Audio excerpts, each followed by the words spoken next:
네, 시편 91편. 이 시인은 지금 어떤 사람이 어려움 가운데 있습니다. 환난 가운데 있고 아마 본문의 구절로 봤을 때 전쟁 가운데 있는 것 같습니다.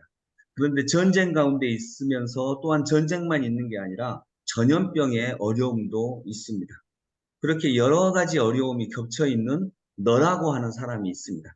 그러니까 가장 높으신 분의 보호를 받으면서 사는 너는이라고 1절에 나와 있는데, 이 가장 높으신 분, 하나님의 보호를 받으면서 사는 너는, 이 사람이 지금 여러 가지 어려움 중에 있는데, 그러나 하나님의 보호를 받으면 이런 어려움이 있다 할지라도 멸망하지 않는다, 무너지지 않는다, 하나님께서 지켜주신다라고 하는 그 말씀을 시편 91편이 하고 있는 것입니다.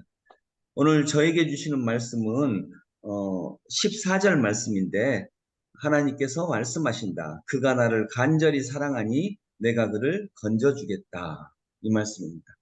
그가 나를 간절히 사랑하니 내가 그를 건져주겠다. 이거 하나님께서 하시는 말씀이거든요. 그가, 그러니까 아까 얘기한 그 너라고 불리는 이 사람이, 그 사람이 나를, 즉 하나님을 간절히 사랑하니 하나님께서 그를 건져주겠다. 여러분, 어떤 사람이 하나님으로부터 건짐을 받는 이유는 그가 뭐 능력이 많거나 어떤 착한 일을 했거나 뭐 이것도 포함이 되겠죠. 그러나 제일 큰 이유는 그가 하나님을 사랑하신다라고 하는 것입니다.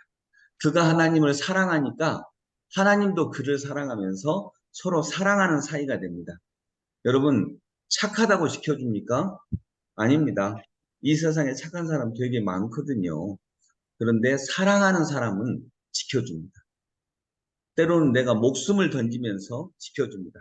예수님도 목숨을 던지시면서 십자가에 매달리시면서 사랑하는 사람을 지켜주시죠.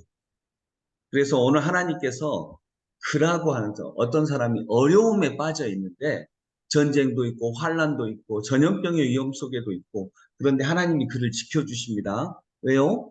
그가 착해서, 그가 성실해서, 그거보다 더 근본적인 이유는 그가 하나님을 사랑하니까, 사랑하는 사이니까, 하나님과 사랑하는 사이니까 하나님이 지켜주십니다. 이것이 제일 큰 이유입니다. 여러분, 하나님을 사랑하십니까? 여러분이 하나님을 사랑하시면 하나님은 당연히 여러분을 사랑하십니다. 즉, 애인 관계가 되는 것입니다. 그러면 지켜주시죠. 지켜주는 것은 너무 당연한 일이 됩니다. 그래서 하나님이 우리를 지키시는 이유, 우리가 뭐 착하다든가 또는 성실하다든가 예배를 잘 드렸다든가 이게 포함이 되는 거죠. 그러나 제일 근본적인 이유는 우리와 하나님의 사랑하는 사이가 됐기 때문입니다. 이것이 제일 큰 이유입니다. 하나님과 내가 사랑하는 사이입니다. 사랑하는 사람은 당연히 지켜줍니다. 내 자신을 버리면서까지 지켜주십니다. 하나님께서 이렇게 우리가 하나님을 사랑하고 하나님께서 우리를 사랑하셔서 서로 환난과 핍박 중에서도 지켜주는, 서로 지켜주는 그런 놀라운 은혜가 있기를 소망합니다. 기도하겠습니다. 사랑하는 하나님 아버지, 우리가 하나님을 사랑합니다. 그러다 보니 하나님께서도 우리를 사랑하십니다. 사랑하는 사람, 사랑하는 사이에서는 서로 지켜줍니다. 너무나 당연하게 지켜줍니다. 주님, 그래서 우리가 환난과 핍박 중에서도 서로 사랑하기 때문에 그 환난과 핍박 중에서도 사랑하는 사람을 지켜주고 사랑하는 사람에게도 갈 수 있는 은혜 가득하게 하여 주옵소서. 사랑이 가장 강력합니다. 오늘도 하나님과 사랑하는 연인 관계가 되게 하여 주옵소서. 예수님 이름으로 기도드립니다. 아멘.